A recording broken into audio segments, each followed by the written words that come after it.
Hello and welcome. Today I want to talk to you about costuming. Costuming is an aspect of character development, and I think it's very important when it comes to developing a character. I'm going to share you some of my favorite performers, some of the people that inspire me, and how costuming has really shaped their careers. This particular person is Carisa Hendrix, also known as Lucy Darling. In fact, this is her character, Lucy Darling. Carisa Hendrix is the actress or the performer behind the character, Lucy Darling. It's been said, Robert Houdin is associated with the quote, although I think other people have said it even before Robert Houdin. But a magician is an actor playing the part of a magician. And I think to the extent that we understand and appreciate that, to the extent that we develop our skills as actors, our performance certainly is enhanced. And I think that while I can't say this with any certainty, I would venture to suggest that there's a correlation between success in performance magic and the development of character. That is stage persona. Lucy Darling, this particular character that Carisa Hendrix plays, is doing right now. She's doing every magic convention there is. She's working, she's booked, and I think she is because she's got such a well-defined character. You know who you're going to see. You know what the brand is. And that's very important when it comes to marketing. People want to know what they're getting. When you look at her, you know what you're getting. So, the importance of costuming, that's what this particular presentation is all about. People do judge a book by its cover. And when you costume, that is when you put together a wardrobe for your performance character. You're putting a cover, if you will, a cover on your presentation. People are going to look at you and make judgments based on how you look. I'm going to show you a variety of different types of presentations, different styles of dress, from the very best. And I think you'll see as I go through these images that people really do. Like this, for example, is Channing Pollock. This is Crouchie the Magician. Now, when you look at him, what do you think? You probably think children's entertainer. That's what he is. That's his brand. That's his market. Then you look at this gentleman, Harry Houdini. Look at this gentleman, Lance Burton. Now, I'm going to go through these and talk more in detail about them. But I want to start with Carisa Hendrix and with costuming in general. Before we open our mouths, before we say a word, before we do a presentation, before we do our first trick, our audiences have formulated an opinion based on the way that we're dressed. So you can say a lot, you can make a huge statement about your character, about your presentation, about your show, based on how you dress. What I'm encouraging you to do is put some thought into your costuming. Be intentional about it. Don't let it just happen. Make deliberate decisions. Who is my character? Who do I want to portray? What audience do I want to appeal to? How should I best dress for that character and this audience and this marketplace? That's the kind of thinking that should be going on. Character is somewhat defined by the way that we dress. So if you're struggling right now to think about, well, who is my character? Who am I? How do I develop a character? Start with your dress. Laurence Olivier, one of the best actors of all time, used to say that when he was developing a character, he would start with the shoes. What kind of shoes did this person wear? He would begin with the shoes and build up from there. Once he had the costuming, once he had the wardrobe, he began to feel emotionally. He began to feel the way the character would feel. And that's how he developed his character. And that's how you can develop your character as a performer as well. Begin with your costuming. What kind of person do you want to be? What kind of stage presence do you want to have? Begin there. Your costuming will communicate so much about who you are. And it will set you apart. Look at these two performers. Just take a look. Carisa Hendrix and Channing Pollock. Look at those two. They're distinct. They're different. Let me hold this one up. These two. They're appealing to different markets. They have a different presentation, a different style, and it's expressed in the way that they dress, in the way they do their hair, in their costuming. It communicates who we are. It also tells a story. You look at this and you begin to imagine, and that's what she wants you to do. This is what Channing wants you to do. He wants you to start to imagine. You've already begun to create the magic in your mind that these performers want you to, based on the way they're dressed and the way they present. It also provides detail for the character to the audience that the audience wants and needs. They want to know that they're looking at somebody unique, that they're not looking at a cookie-cutter performer. And that begins with your costuming. It adds to your credibility as a performer.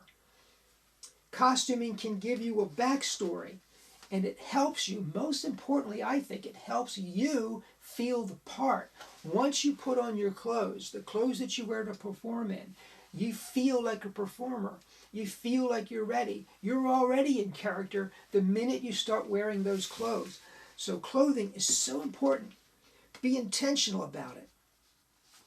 Another great benefit of costuming is that it helps define your material. I hear so often people, the tendency in magic today, if you're on Penguin's List, if you're on Vanishing List, if you're on Alakazam, all of these different dealers that have a huge internet presence, the minute you get on their list, they're going to send you the latest and greatest every single day. It's going to appear in your box. You're going to click on it, you're going to go, and you're going to see a performer doing miracles, and the audience is going to be screaming and howling, and you're going to say, oh wow, wouldn't I like to do that? The first question that you need to ask when you're thinking about new material, would my character do this? Would my character do this? You're going to eliminate 90% of the potential material based on that one question. So you begin to develop character with your wardrobe. Once you have your wardrobe together and you're in character and you're wearing the clothes that your character wears, you begin to think like your character. And you know, just intuitively, you know, my character wouldn't do this. Now let me give you an example. I'm going to do a later presentation on the Professor's Nightmare. I consider the Professor's Nightmare one of the most perfect tricks in magic. It's not great for magicians because they all know it, but it's still a wonderful trick for the lay audience. They love it, they adore it, it's mystifying. It's not me. I've done that trick for 25 years, but it's not me. It's not my character. It's something that immediately I feel out of sync with when I try to do it.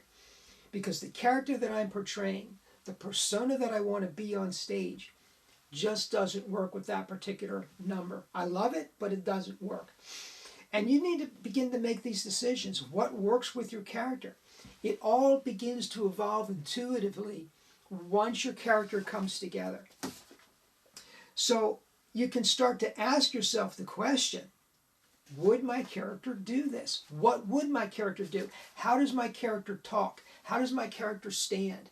How does my character handle him or herself on stage? How does my character interact with spectators, with other people? These are questions that begin to evolve naturally once you get your wardrobe together. Props and tools, this is another issue. Let me show you Lance Burton again. Again, not to get into his technique, and I don't want to do that. This has never been a vlog about exposing technique. But Lance here was started anyway. I mean, he went on to become one of the great stage performers of all time. But he started doing manipulation. He started with a dove act and a candle manipulation act. And this costume that he was wearing was rigged to take certain props and to deliver certain props when he needed them. That's another great thing you can do. Once you define your character, once you define your dress and your costuming, you can begin to make that costuming part of the show. Michael Lamar is famous for his top-it work, and he wears a certain jacket that allows him to do top-it work. So Again, your costuming can play an important role in your performing when it comes to your prop management and so on. So let me run down a few performers for you and compare and contrast them to give you a sense. My purpose in doing this, first of all, I love these performers. These performers inspired me. These performers contributed to me in some way, shape, or form. But they also provide an excellent example of the diversity that exists in the magic community and how that diversity is defined by costuming and character. Once again, when you're in the marketplace, when you're trying to sell a magical product in the marketplace, you need to distinguish yourself from everybody else. And the best way to do that is not necessarily through the tricks that you're doing, although that is a good way, and you really should do material that's unique to you. But you want to start with costuming and character. You want your character and your presentation to be somehow different from everyone else. Now, when you look at Lucy Darling here, she's a standout. I mean, you see her once and you will never forget her. Carisa Hendrix, once again, is the name of the actress, performer, who plays the character Lucy Darling. I have seen her, Carisa Hendrix, I've seen her do other characters. I've seen her do a character for children that's absolutely magical. So she is a wonderful performer, and if you ever get a chance to do this, I would suggest that you pick up the Penguin Magic lecture by Carisa Hendrix. Because what she does in that lecture, in addition to doing great magic that you probably won't want to do because it's very specific to her character, but in addition to doing great magic, she discusses the importance of character and costuming.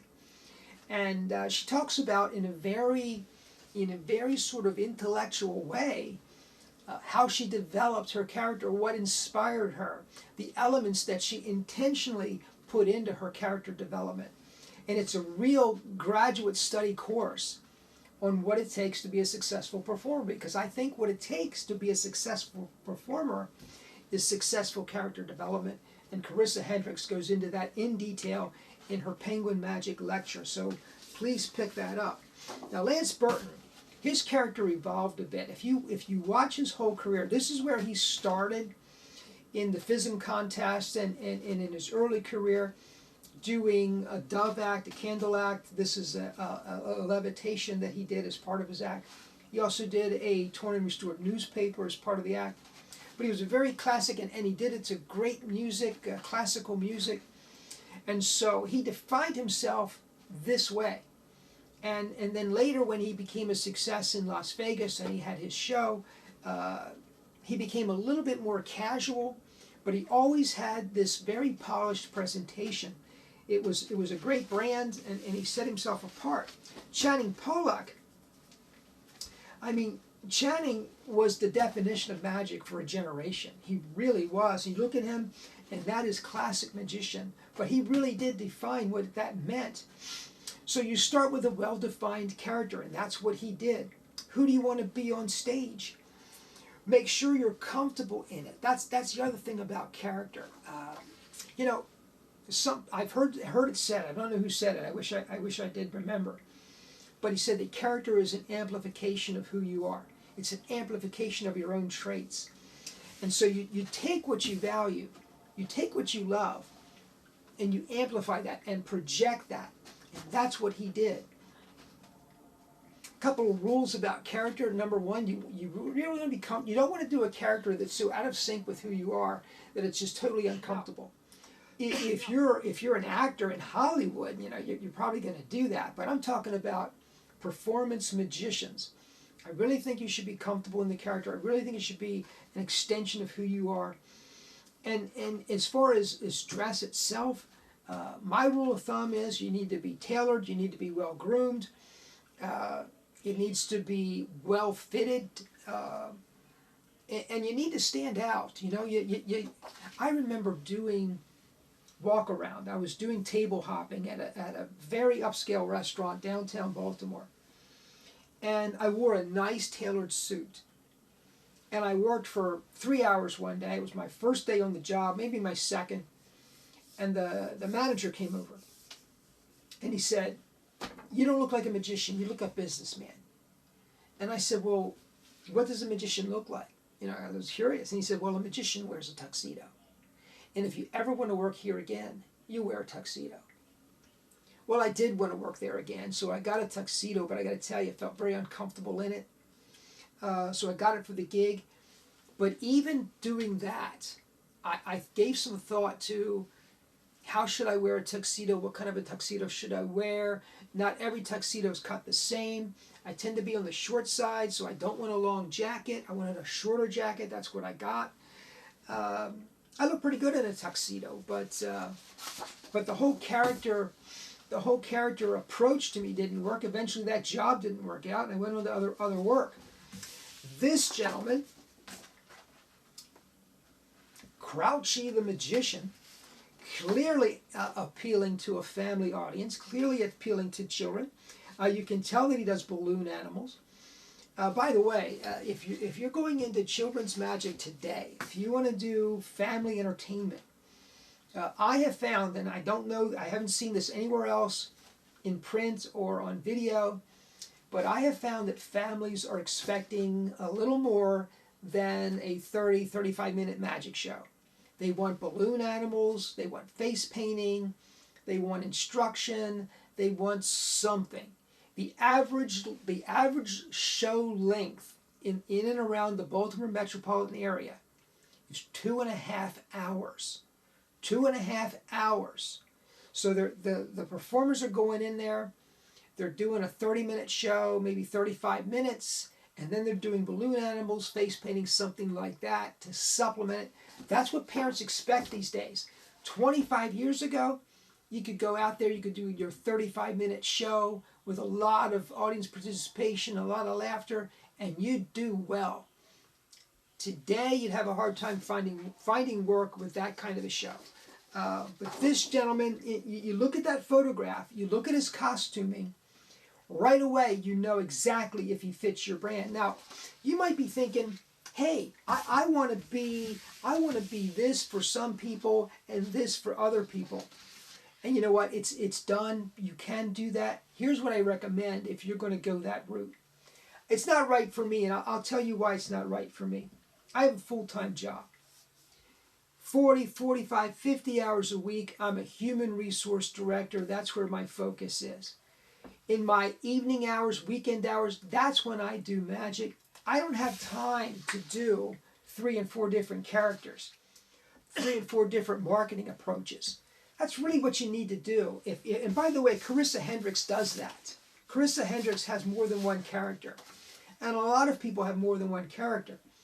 But if you're going to do it, here's what I recommend. You have promotional materials and a website that promotes this.